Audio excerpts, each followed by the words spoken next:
ओम सभी को नमस्ते। मंत्रोच्चारण। ओम सहना भवतु सहनौ भुनक्तु सह वीर्यं करवावहै तेजस्विनावधीतमस्तु मा विद्विषावहै। ओम शांति शांति शांति।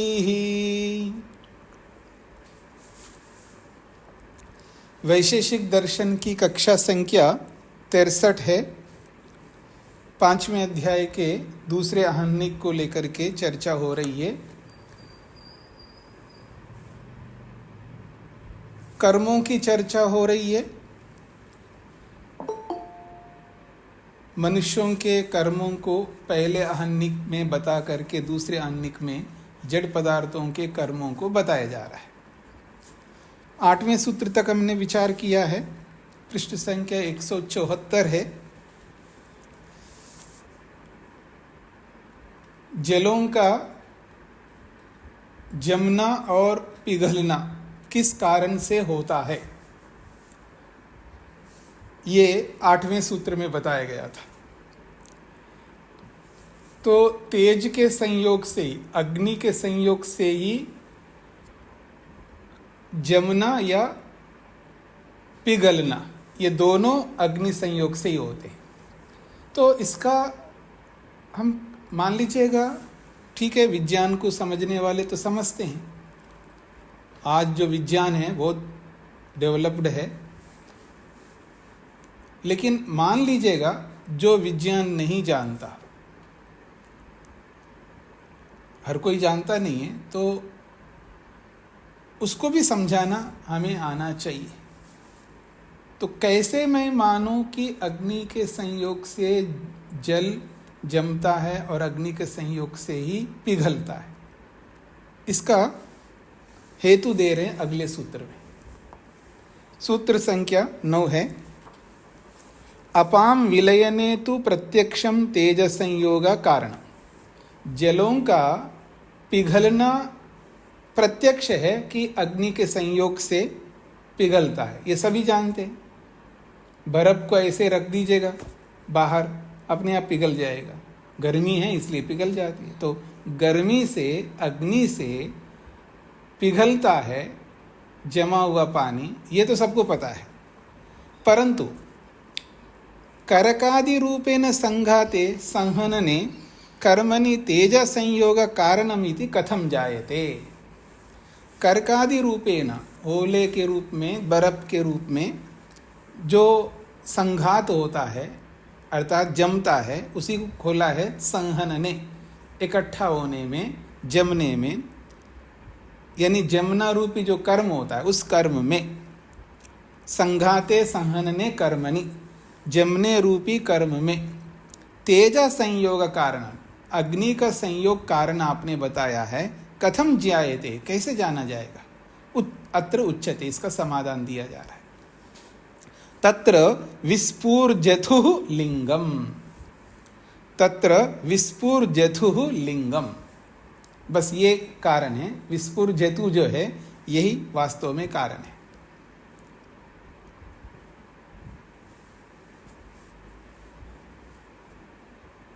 तो कहते हैं तत्र विस्फुर्जथु लिंगम, तत्र दिव्य सु अपसु, दिव्यसु अपसु दिव्य तेज संयोगी। जो दिव्य जल है, दिव्य जल का मतलब सूक्ष्म जल, सामान्य जल है, लेकिन दिव्य जल का मतलब आप यूँ समझ, जैसे डिस्टिल वाटर है, जैसे आप बोलते हैं, वो विशेष पानी है ना, ऐसे ही पानी, सामान्य पानी और दिव्य पानी का मतलब है जो सूक्ष्म हुआ पानी, वो दिव्य है, विशेष है, जिसके अंदर दिव्यता है, सूक्ष्मता ही उसकी दिव्यता है।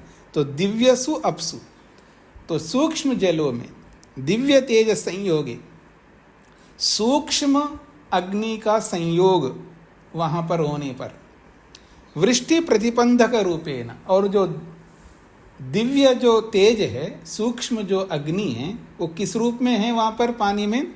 वृष्टि प्रतिबंधक रूपेण, बरसात को रोकने के रूप में विराजमान है। तथा करकादि संपादक रूपेण वर्तमान है, और उसके साथ में करकादि, ओले आदि के रूप में, उत्पन्न करने के रूप में वहां वर्तमान है वो दिव्य तेज। विस्फुर्जथु, विस्फुर्जथु को खोला है वज्र निर्घोषो। विस्फुर्जथु को मतलब है वज्र निर्घोषः, यानी बिजली का कड़कना। ये विस्फुर्जथु का मतलब है बिजली का कड़कना, बिजली का गरजना। बिजली के गरजन को यहाँ विस्फुर्जथु बोलते हैं संस्कृत में। वो बिजली का कड़कना ही लिंग है, प्रमाण है।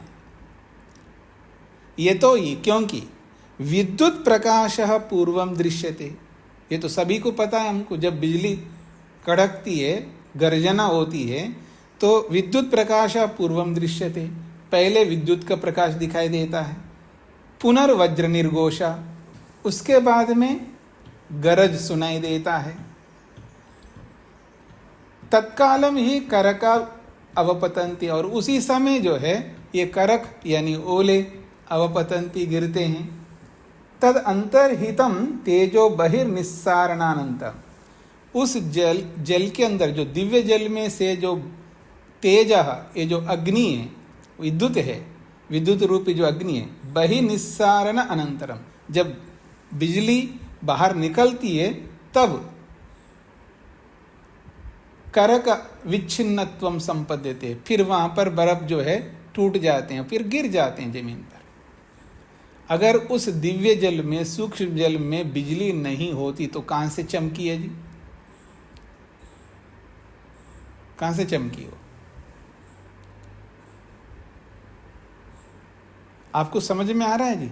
दिव्य तेज क्या होता है? लकड़ी को आप जलाते, समिधाएं जलाते हैं ना आप लोग, तो समिधा जलती है तो वहां अग्नि है तभी तो जलती है। समझ रहे हैं ना आप लोग?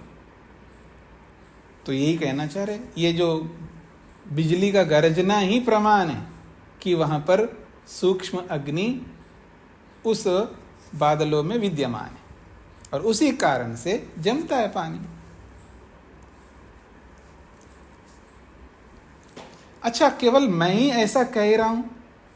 महर्षि कनाद कह रहे हैं मैं ही ऐसा कह रहा हूं, ऐसा नहीं है। वैदिकम च, वेद भी कहता है। आप मेरे प्रमाण को शायद ना माने तो वेद को तो मानोगे, क्योंकि वेद तो स्वतः प्रमाण है।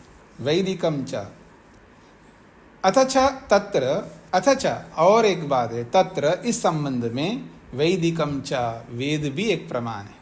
वैदिकम वेदोक्तम वचनम प्रमाणम अस्ति। वैदिकम का मतलब है वेद में होने वाला। वैदिकम शब्द का अर्थ है वेद में होने वाला, प्रमाण। अस्ति, प्रमाणम अस्ति, प्रमाण है। वैदिक वचन, वेद का वचन यहाँ प्रमाण है। क्या है वैदिक वचन? अग्नि गर्भो अपाम असि, अग्नि गर्भो अपाम असि, ये यजुर्वेद का प्रमाण है। 12वें अध्याय का 33वें मंत्र के अंतर्गत आता है। अग्नि गर्भो अपाम असि, अग्नि, हे अग्नि, त्वम अपाम गर्भो असि, तुम तो जल के गर्भ में रहते हो, जल के अंदर विराजते हो। कह रहे हैं ना जी वेद मंत्र। इतनी तो संस्कृत आ गई होगी ना अब तक आपको। जो लोग नहीं पढ़ रहे हैं तो पढ़ना शुरू कर दे, वो तो आ जाएगी संस्कृत। कितना सरल है। अग्नि, ये संबोधन में अग्नि, अग्नि का संबोधन में क्या बनेगा जी? इकारांत जो रूप चलाते हैं अग्नि बनेगा। हे अग्नि, त्वम, तुम, त्वम को अध्यार करना पड़ेगा क्योंकि असि है ना क्रियापद, असि। अस्ति, स्त, संति और असि, मध्यम पुरुष का एक वचन, असि। अग्नि, हे अग्नि, त्वम, तुम, अपाम गर्भो असि, तुम जल के गर्भ में रहते हो, जल के अंदर रहते हो। आपस्ता अग्निम गर्भम आधीरन, आपस्ता अग्नि गर्भम आधीरन, ये कहता है ता आपह, आपस्ता, आप हमेशा जो है बहुवचन में प्रयोग होता है, इसलिए ता, आप स्त्रीलिंग में भी, ता भी स्त्रीलिंग में, वह जल, ता आपह, वो जल क्या कर रहा है, अग्निम, अग्नि को, गर्भम आधीरन, अपने गर्भ में रखता है। वह जल अग्नि को अपने गर्भ में, अपने अंदर रखता है। पानी, पानी के अंदर सामर्थ्य है कि वो जल को अपने अंदर धारण करके रखता है।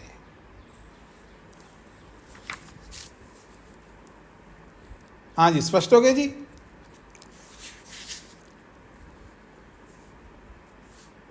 आगे बढ़ता हूं जी, 11वां सूत्र। अब वो प्रसंगवश, क्योंकि अभी बताया था विस्फुर जथु लिंग है, प्रमाण है, गर्जना प्रमाण है, तो उस गर्जना के बारे में आगे प्रसंगवश एक बात कही जा रही है। सोमनाथ जी को क्या कहना?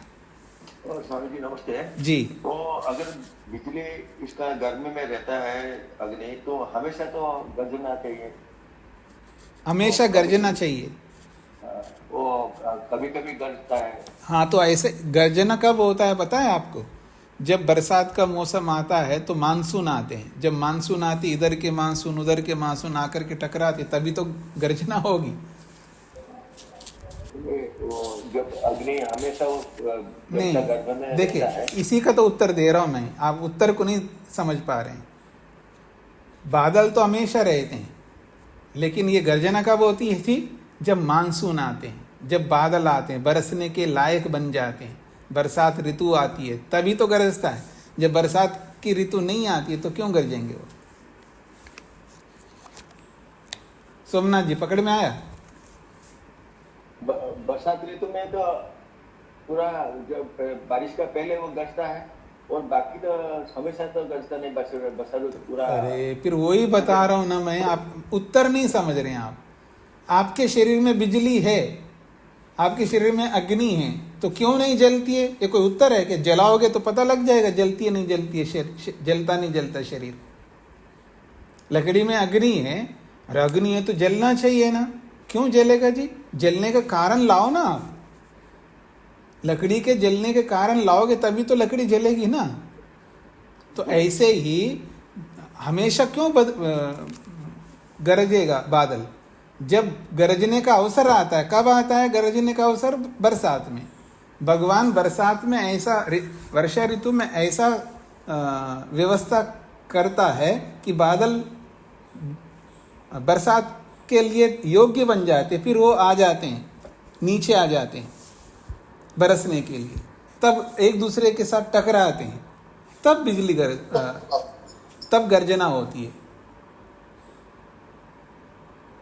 अब समझ में आ गया उत्तर या नहीं आया अभी भी? जी स्वामी जी। अच्छा, एक बात कही थी कि पहले तो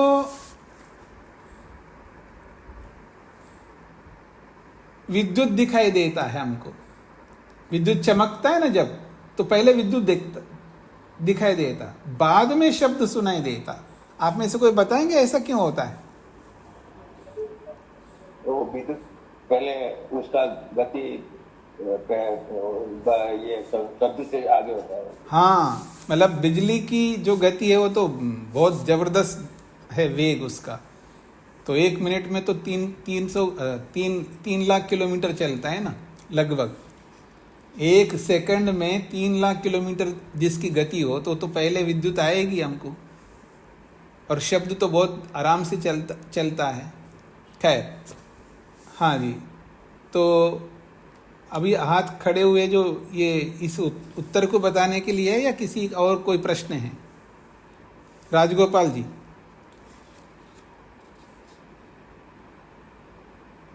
राजगोपाल जी। जी आचार्य जी, आपस्था अग्निगत। हाँ, नेटवर्क क्या बोल रहे हैं? आपका इंटरनेट ठीक नहीं है, वॉइस ब्रेक हो रहा है। हाँ जी, ममता जी को क्या पूछना है? जी स्वामी जी नमस्ते। स्वामी जी, अभ्र और दिव्य अपसु ये सेम है ना डिफरेंट है? हाँ जी, सेम है जी, हाँ ठीक है स्वामी। क्योंकि दिव्य अपसु जो है बादलों के लिए ही यहाँ प्रयोग किया है, अभ्र के लिए ही प्रयोग किया है जी। ठीक। इस प्रसंग में दिव्य अपसु उसी के लिए, किसी और प्रसंग में कुछ और प्रसंग के अनुसार अर्थ अलग होगा, पर यहाँ अभ्र के लिए प्रयोग किया है जी। आगे बढ़ रहा हूं जी मैं। ये जो बिजली यानी बादलों के टकराने से ये जो गर्जना होती है, ये गर्जना क्यों होती है, प्रश्न एक प्रसंगवश पूछा जा रहा है। अथ कथम विस्फुर्जतु उत्पद्यते, ये जो बिजली का गर्जना है ये क्यों उत्पन्न होता है, प्रसंगता उच्यते। तो प्रसंग चल रहा है इसलिए उसके बारे में भी बताया जा रहा है। तो अपाम संयोगाद विभागाच्च स्तनयित्नो, इसका उत्तर दिया, बहुत सरल उत्तर है। अपाम संयोगाद विभागाच्च स्तनयित्नो, दो कारण बताए। अपाम संयोग मतलब जलों के संयोग से, जल का मतलब यहाँ पर बादल रूपी जल, ऊपर बादल रूपी संयोग जब होता है तो बहुत बड़ा बादल होता है, बहुत जो बरसात के योग्य जब बादल बन जाता है ना, वो बहुत बड़ा गहरा होता है, जिसको आप कहते हैं ना घना काले बादल, जिसको आप ऐसा बोलते हैं। तो जब घना काले बादल जब इधर से उधर से आपस में संयोग करते हैं तब स्तनयित्नो, तब ये गर्जना होता है। अथवा विभागात, जब बादल फटते हैं, विभाग जब बादलों का विभाग होता है तब भी ये गर्जना आती है, तब भी बिजली चमकती है। तो कह रहे हैं अपाम संयोगात विभागाश्च स्तनयित्नो, अत्र अपाम संगातो विलयनम च तेजा संयोगात इति सूत्रता तेजा अनुकृष्यते। कहते हैं ये जो पीछे सूत्र आया था ना, अपाम संघातो विलयनम च तेजा संयोगात, 8वां सूत्र, 8वें सूत्र से डायरेक्ट 11वें सूत्र में उसकी अनुवृत्ति आ रही है।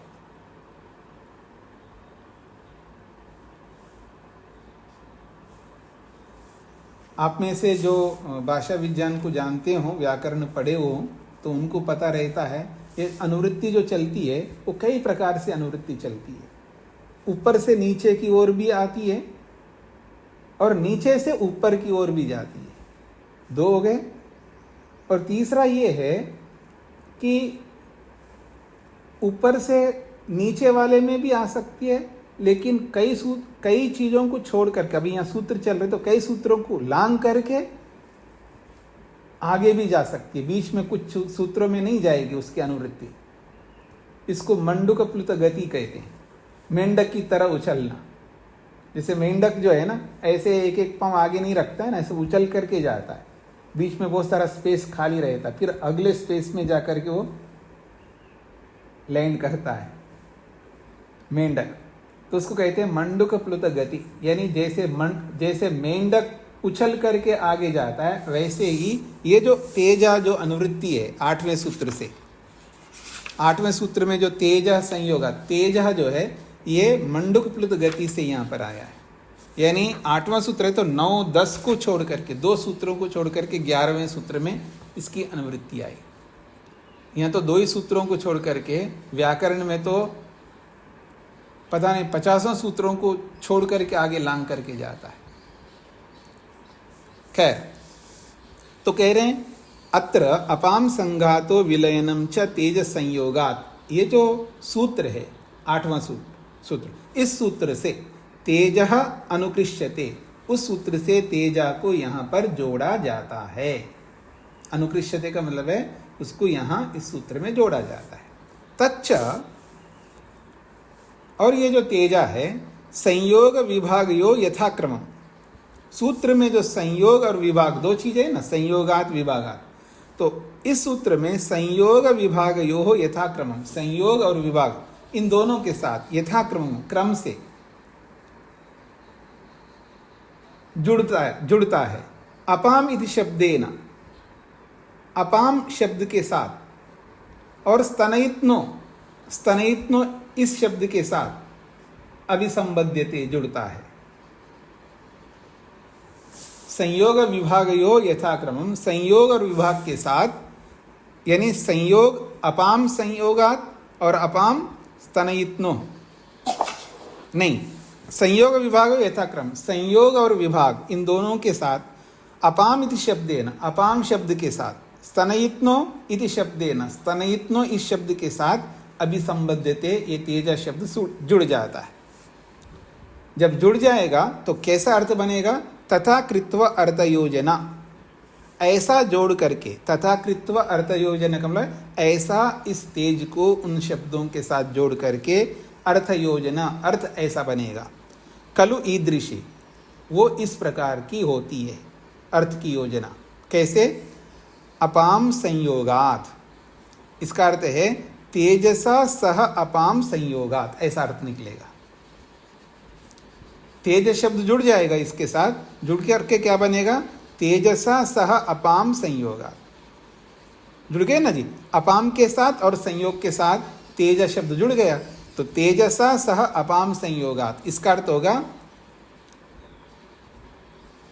जल के साथ तेज का संयोग होने से, एक अर्थ निकलेगा। तथा स्तनयित्नो विभागाच्च, स्तनयित्नो विभागात के साथ भी तेज जुड़ जाएगा, तो स्तनयित्नो अर्थात मेघात तेजसो विभागात, मेघात तेजसो विभागात, बादल से अग्नि का विभाग हो जाने से, बादल से अग्नि का विभाग हो जाने से, विभागात को विभाजनात् शब्द से बोला है।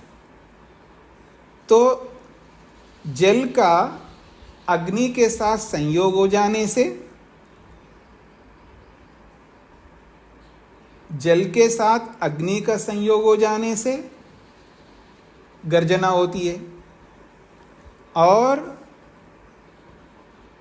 बादल से तेज का विभाग हो जाने से, अर्थात बादल में से अग्नि रूपी विद्युत बाहर निकल जाने से स्फूर्जतो हो, स्फूर्जतु को खोला है, गर्जनम, गर्जना होती है।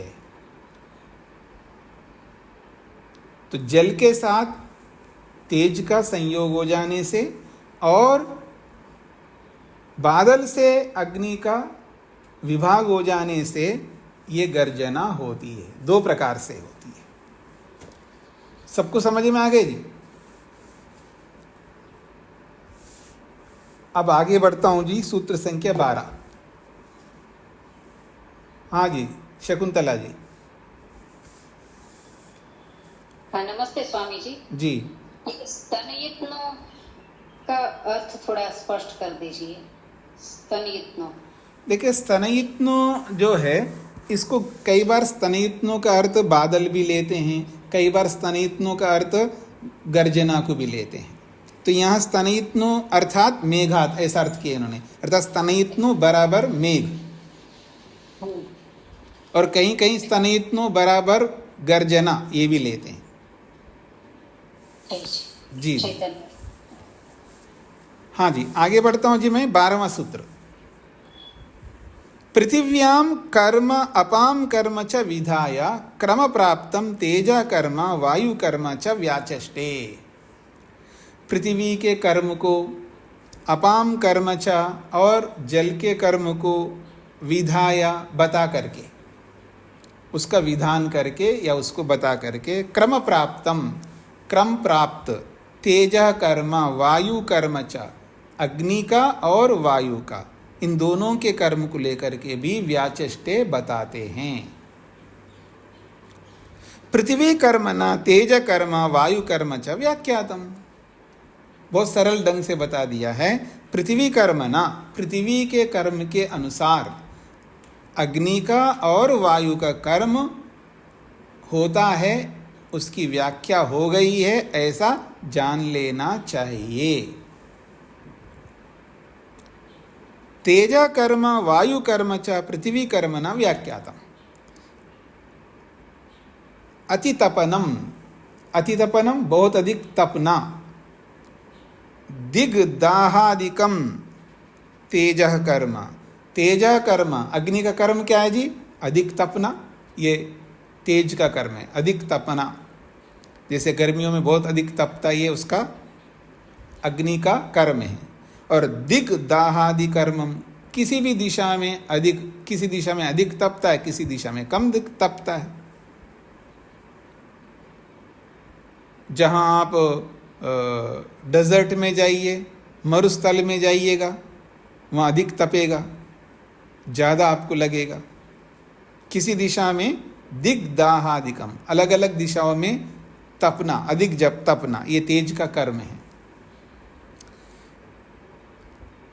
अंध प्रवहनम वृक्षादि भंजनम वायु कर्म, और वायु का कर्म क्या है जी? तो कहते हैं अंध प्रवहनम, अंध प्रवहनम का मतलब है आंधी की तरह बहना, वायु आंधी के रूप में बहता है। अंध प्रवहनम का मतलब आंधी का, आंधी के रूप में बहना। वृक्षादि भंजनम, और वृक्षादि को तोड़ना, ये वायु कर्म, वायु का कर्म आप सब जानते हैं। अभी अभी कुछ ही दिन पहले अनएक्सपेक्टेड, बिना बरसात के मौसम में यहाँ पर गुजरात में आंधी आई, हमारे यहाँ पर भी आई, हर साल आती है। हमारे यहाँ कितने वृक्ष जड़ से उखड़ गए, बहुत सारे वृक्ष गिर जाते हैं हमारे यहाँ पर। हमको हर वर्षा ऋतु में लाखों के, अब क्या कहें आपको, लाखों रुपए के पेड़ लाने पड़ते, तब जाकर की हरियाली रहती है।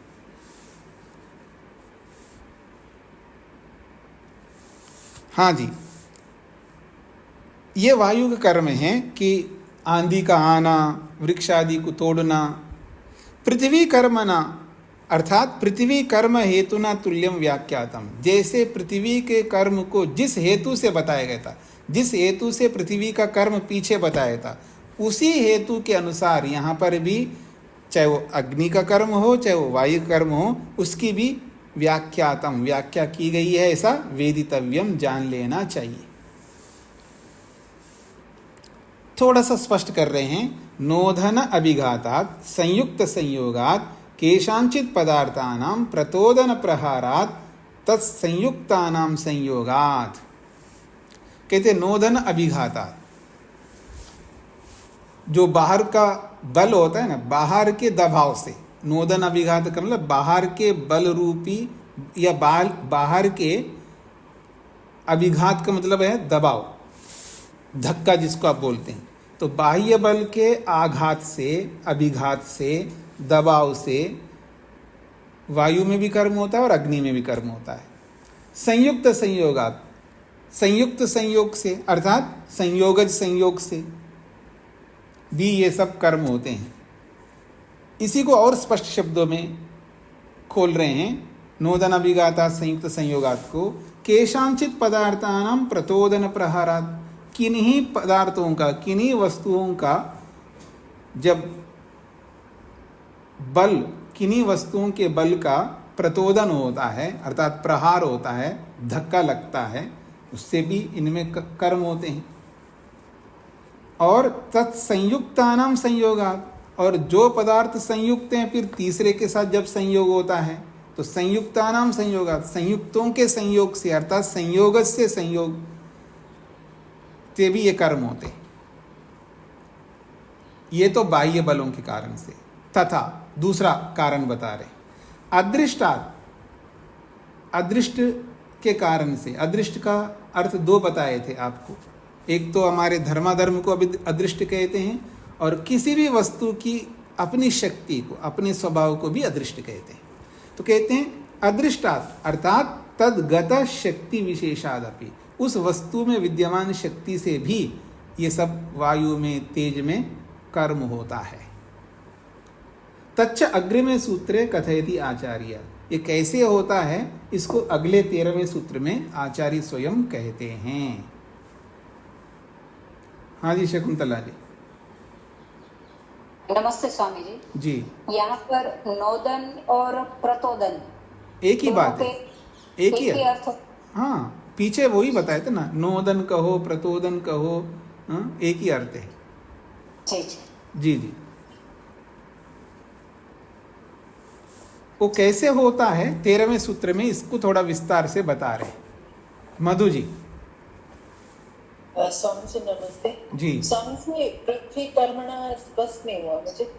तो पीछे आप आवृत्ति करेंगे तभी स्पष्ट हो जाए ना। पृथ्वी में कैसे कर्म होता है बताया था ना पीछे पहले, इसी आहनिक के प्रारंभ में आपने सुना था ना, पृथ्वी में कर्म कैसे होता है। पृथ्वी घूमती है अच्छा। अपने ही ध्रुव में रह करके, अपने केंद्र में रह करके गोल घूमती है। घूमती नहीं घूमती है। जी। एक कर्म उसका अपने में घूमना, और दूसरा कर्म है सूर्य के चारों ओर भी घूमना। वो किस कारण से होता है, उसके अंदर अपना उसकी निजी शक्ति है। अच्छा। ये पृथ्वी कर्म है। तो पृथ्वी का कर्म जैसा होता है वैसे अग्नि का कर्म होता है। जलना उसका कर्म है अग्नि का, बहना वायु का कर्म है। यहाँ किस संदर्भ में दिया है, मैं ये समझना चाह रही थी। यही तो संदर्भ बता रहा हूं ना। जैसे पृथ्वी अपने निज शक्ति के कारण से घूमती है, वैसे ही पृथ्वी के समान ही यहाँ पर भी अग्नि अगर ऊपर उठती है, लपटें निकलती हैं, तो किस कारण से उसमें लपटों के निकलने का कर्म हो रहा है, ऊपर की ओर उठने का कर्म किस कारण से हो रहा है। जैसे पृथ्वी में जैसे हुआ है, वो किस कारण से हो, अपने उसके अदृष्ट के कारण से हो रहा है। और यहाँ भी किस कारण से, यहाँ पर भी अदृष्ट के कारण से। उसके समान इसको भी समझने का मतलब है, जैसे उसने वो काम किया था वैसा ही इसने भी काम वैसा ही किया, इसे समझना है। ये इसका तात्पर्य है। जी जी, धन्यवाद सर। जी। तो 13वें सूत्र में बता रहे हैं कि वो कैसा होता है अग्नि का वायु का कर्म, उसको थोड़ा विस्तार से समझा रहे हैं। वैसे 12वें सूत्र से स्पष्ट हो गया, फिर भी स्पष्टीकरण की दृष्टि से इसको उदाहरण के साथ में 13वें सूत्र में बताया जा रहा है। अग्ने ऊर्ध्व जलनम वायो तिर्यक पवनम, अग्ने ऊर्ध्व जलनम वायो तिर्यक पवनम अनुना मनसच्च आद्य कर्म अदृष्टकारितम। उसको स्पष्ट कर दिया सूत्रकार ने। अग्नि पृथ्वी कर्म के समान समझ लेना है, कैसे समझना है वो स्पष्ट कर दिया 13वें सूत्र में। अदृष्टकारितम, ये तो अदृष्ट के कारण से होता है। अग्नि ऊर्ध्व जलनम, अग्नि ऊपर की ओर ही जलती है। अग्नि नीचे की ओर नहीं जलती है ना, ऊपर की ओर जलती है। ऊर्ध्वगमन अग्नि का ऊपर की ओर जाना, ऊपर की ओर चलना। वायो तिर्यक पवनम, और वायु जो है तिर्यक का मतलब है बाएं दाएं ऊपर नीचे बहना। ये भी एक उसके कर्म है अलग अलग। और अणु नाम का मतलब परमाणु, जो पृथ्वी, ये जो क्या कहते हैं वैशेषिक दर्शन का जो बेसिक यानी मूलभूत मूल कारण है परमाणु, जिनसे ये सृष्टि सारी बन गई। उन मूल परमाणुओं में, अणुओं में जो आद्य कर्म पहला वाला कर्म होता है, परमाणुओं में पहला जो कर्म होता है वो कर्म, वो भी अदृष्टकारित है। और मनसश्च, मन के अंदर जो आदि कर्म होता है वो भी अदृष्टकारित है। ये सूत्र का अभिप्राय है। अब इसका भाष्य पढ़ते हैं। अग्ने ऊर्ध्व जलनम वायो तिर्यक पवनम। अग्ने खलु ऊर्ध्व जलनम, अग्नि का ऊपर की ओर जलना, अर्थात ज्वालानाम ऊर्ध्वम उद्गमनम, अग्नि के जालों का ऊपर की ओर जाना। किससे हो रहा है, अदृष्ट के कारण से हो रहा है। फिर कहा है वायो च इतः ततः तिर्यक भूय संचरणम कर्म। च और वायु का इतः ततः इतस्ततः, इधर उधर अर्थात बाएं दाएं या सामने पीछे कहीं भी, तिर्यक भूय, तिर्यक का मतलब तिरछा होकर के, संचरणम कर्म, चलने का बहने का जो कर्म होता है। कैसे होता है, अदृष्टकारितम। अदृष्टकारितम को बोला है तद अंतर्गत नैजिक शक्ति कारितम। उन अग्नि में और वायु में विद्यमान जो निज शक्ति है उसके कारण से होता है। यहां तक समझ में आ गए जी? तथा ये तो बता दिया है अग्नि और वायु का, तो 4 तो हो गई ये पर। अब इन सभी पदार्थों में पृथ्वी, जल, अग्नि, वायु, इन सभी के जो परमाणु है, अणु हैं, उनको लेकर के भी बात कही जाएगी। तो कहते हैं अणु नाम, अणुओं में भी, और उसके साथ में मन को भी जोड़ दिया, मनसा, मन के अंदर भी। आद्यम कर्म, उनका जो पहला आद्यम कर्म, प्रथम कर्म, अदृष्टकारितम, अदृष्ट के कारण से होता है।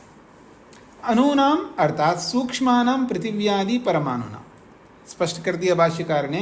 अणु कौन से हैं? सूक्ष्मानाम अणुनाम, जो सूक्ष्म अणु हैं, अर्थात पृथिव्यादि परमाणुनाम, पृथ्वी आदि सभी परमाणुओं का। और साथ में मन को जोड़ा है तो मनसा च, मन का भी। आद्यम कर्म, जो आद्य कर्म है अर्थात प्रथम कर्म है, तदपि अदृष्ट कारितम, वो भी अदृष्ट के कारण से ही होता है। अब वो अणुओं में आद्य कर्म कैसे होता है उसको थोड़ा खोल करके बता रहे हैं। अणुनाम आद्यम कर्म, जो परमाणुओं का जो प्रथम कर्म है वो कैसा होता है? तो कह रहे द्वयानुक आदि क्रमेण, द्वयानुक आदि कर्म से, द्वयानुक, त्रयानुक, चतुरानुक, 5 अणुओं का जो सम्मेलन है, ये सब आदि कर्म कहलाते हैं। तो सभी पृथ्वी के परमाणु अलग अलग है, वायु के अलग अलग है, अग्नि के अलग अलग है, जल के अलग अलग परमाणु है। तो उसमें एक परमाणु दूसरे परमाणु के साथ जुड़ता है, 2 जुड़ गए, फिर तीसरा जुड़ता है, फिर 5वां जुड़ता है, ऐसे एक एक करके जुड़ते जाओ। तो जो आदि कर्म, जो द्वयानुक कहते हैं, 2 अणु, 2 परमाणु जब आपस में जुड़ते हैं, क्यों जुड़ रहे हैं? उनकी अपनी स्वाभाविक शक्ति, जुड़ने का स्वभाव है, इसलिए जुड़ रहे हैं। तो कहते हैं द्वयानुक आदि क्रमेण प्रवर्तनम, सबसे पहले 2 अणु मिलते हैं, उनकी जो प्रवृत्ति होती है मिलने की, वो आदि कर्म है। मनसश्च, और मन का भी आदि कर्म है। क्या है मन का आदि कर्म? मनसश्च आद्यम कर्म, मन का आदि कर्म क्या है? संकल्प, संकल्प। कामः वा इति, अथवा इच्छा, मन की कामना। मन भी कर्म करता है ना, तो मन इच्छा करता है। सर्वम अदृष्टकारितम, चाहे वो अणुओं का कर्म हो चाहे मन का कर्म हो, ये सब अदृष्ट के कारण से, उनमें विद्यमान निज शक्ति के कारण से होता है। तत्र अदृष्टम, वो अदृष्ट कौन कौन हो सकता है? तो उसका समाधान कर रहे हैं।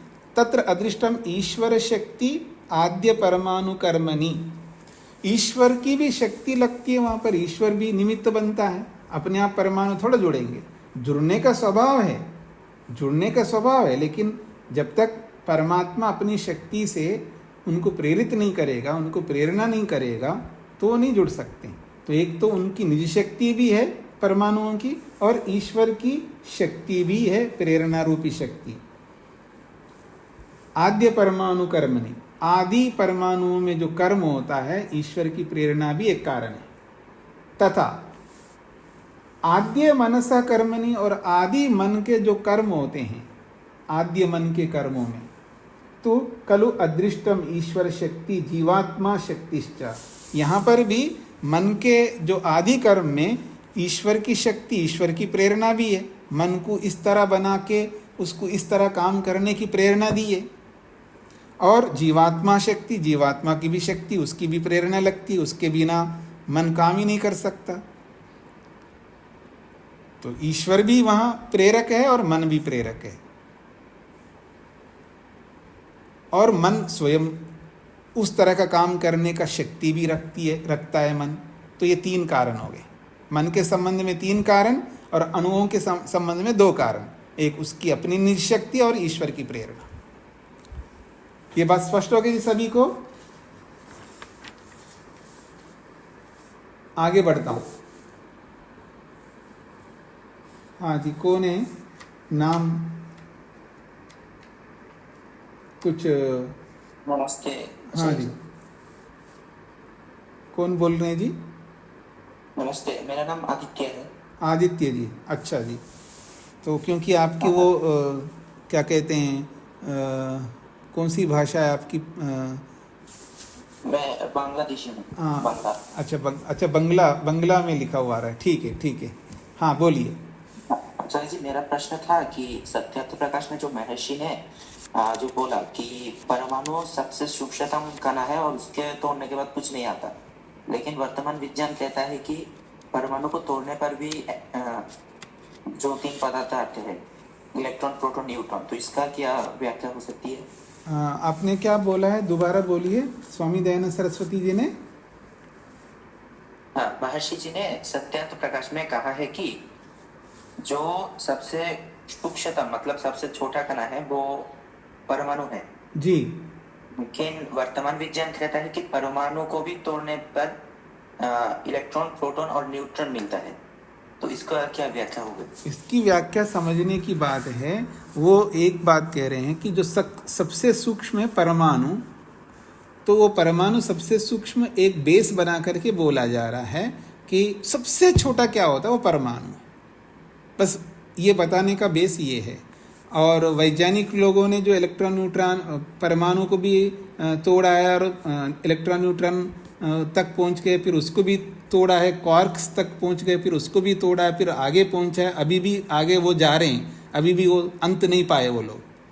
तो ये तो निर्माण की प्रक्रिया के पीछे जाना है। और वैशेषिक दर्शनकार पीछे की व्याख्या नहीं करते हैं। आपने अभी आज ही जुड़ा लगता है आप इसका जो भूमिका, इसकी वैशेषिक की जब भूमिका हमने बताई है, वहाँ पर ये बताया कि यहाँ पर परमाणुओं को ही बेस बना करके उसकी आगे की व्याख्या वैशेषिक करती है। वैशेषिक दर्शन जो व्याख्या करता है वो परमाणुओं को बेस बना करके आगे की व्याख्या करता है। और सांख्य जो है वो बहुत पीछे जा करके जो सबसे मूल बेस है सत्वर स्तंभ, उसको लेकर के व्याख्या करता है। तो यहाँ पर परमाणु सबसे सूक्ष्म है, तो इसी बेस पर वहाँ पर स्वामी दयानंद सरस्वती जी ने बात कही है। जी ठीक है, धन्यवाद जी। नारायण जी। नमस्ते स्वामी जी। जी। आत्मा का इच्छा तो एक गुण समझ आता है, मन का इच्छा कैसे समझ नहीं आता? मन का इच्छा, मेरी गाड़ी बहुत अच्छी चलती है, मेरी गाड़ी बहुत अच्छी चलती है, बोलते नहीं बोलते हम लोग जी। गाड़ी अच्छी थोड़ी चलती है, गाड़ी तो जड़ है, नॉन लिविंग थिंग है, वो कैसे समझता है। लेकिन ये हमारा व्यवहारिक भाषा है। गाड़ी अच्छी चलती है मतलब मेरे चलाने पर अच्छी चलती है। तो यहाँ मन की इच्छा का मतलब, मन की कामना का मतलब है ये। मैं थोड़ा बंद करना होगा आपको, और दूसरी आवाज आ रही है। तो यहाँ पर भी उस वैसा ही अर्थ लेना है। मन की कामना का मतलब है वहाँ जीवात्मा सहित मन की कामना लेना है। जी जी, हाँ जी, आगे बता रहा हूं मैं इसी बात को थोड़ा सा। ये जो 13वां सूत्र है इसी का थोड़ा विस्तार किया 14वें सूत्र में। अथ अनाद्य सांप्रतिके मनसा कर्मणि कारणम उच्यते। अनाद्य का मतलब जो आदि कर्म नहीं है मन का, जो आज का कर्म है, जैसे आज हम सब मन से कर्म करते हैं। अथ अनाद्य, अनाद्य का मतलब है जो आदि का नहीं, अर्थात आज का भी कर्म। अनाद्य अर्थात उसको, अनाद्य को बोला है सांप्रतिके। सांप्रतिक कहते हैं वर्तमान, आजकल। आजकल जो वर्तमान में मनसा कर्मणि, जो मन कर्म करता है, आजकल जो मन कर्म करता है उसके पीछे कारणम, कौन कारण है, उच्चते, बताया जाता है। ये आप सब जानते हैं। अस्तकर्मणा मनसा कर्म व्याख्यातम। हाथ के कर्म के अनुसार मन के कर्म को समझ लेना चाहिए। उत्तर सरल दे दिया। अब आप बताएंगे मधु जी इसका क्या मतलब होता है। हाथ के कर्म के अनुसार मन के कर्म को समझ लेना चाहिए, इसका क्या अर्थ लेंगे आप? अभी बताया था मैंने आपको। पृथ्वी कर्म के अनुसार तेज और वायु कर्म समझ लेना चाहिए, वैसा ही इसका समाधान है। अस्त कर्म न मनस कर्म व्याख्यातम। चलिए आपकी परीक्षा करते हैं, बताइए। मन जो क्रियाएं करता है उसके अनुसार पीछे क्या क्रियाएं हुई हैं उनको समझ लेंगे। नहीं, सही उत्तर देना है आपको, ऐसे नहीं देना है। हस्तकर्मणा मनसा कर्म व्याख्यातम, हाथ के कर्म के अनुसार मन का कर्म समझ लेना चाहिए। ये तो बहुत सरल, कौन बताएंगे आप में से? और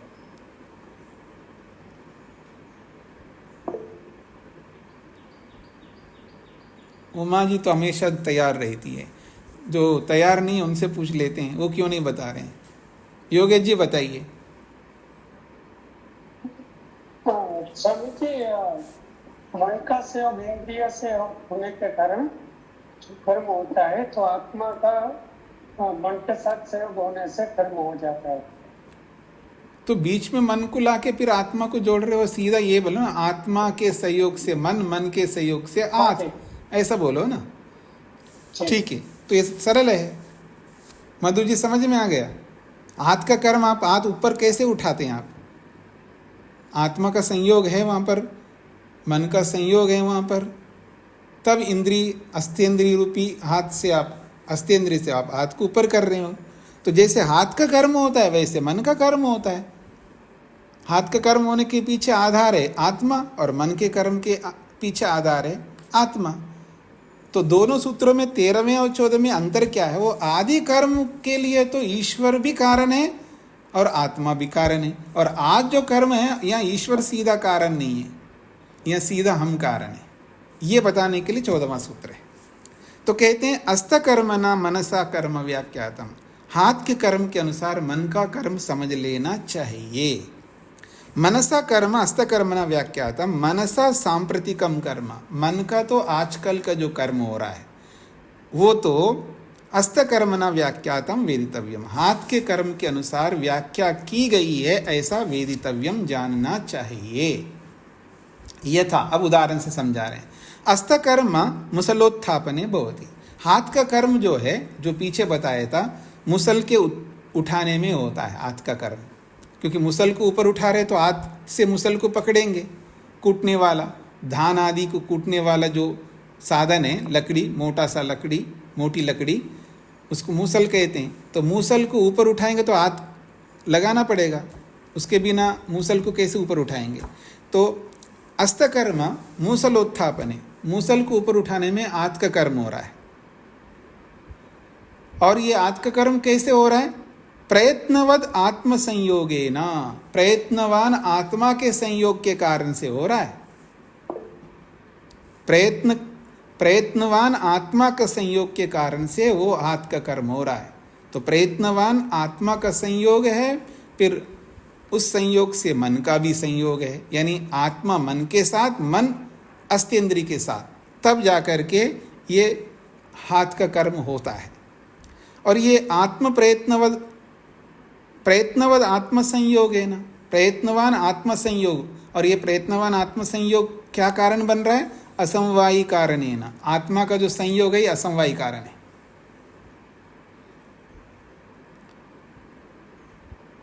तथैव, उसी प्रकार इंद्रियार्थ सन्निकर्षे, जब इंद्रिय अर्थों का सन्निकर्ष होता है, इंद्रियां जब अर्थों के साथ संयुक्त होती हैं, संकल्प रूपम इंद्रिय प्रेरणमपि मनसा कर्म भवति, और जो संकल्प रूप इंद्रिय के प्रति जो प्रेरणा करने का जो कर्म है मन का, वो भी कारण होता है।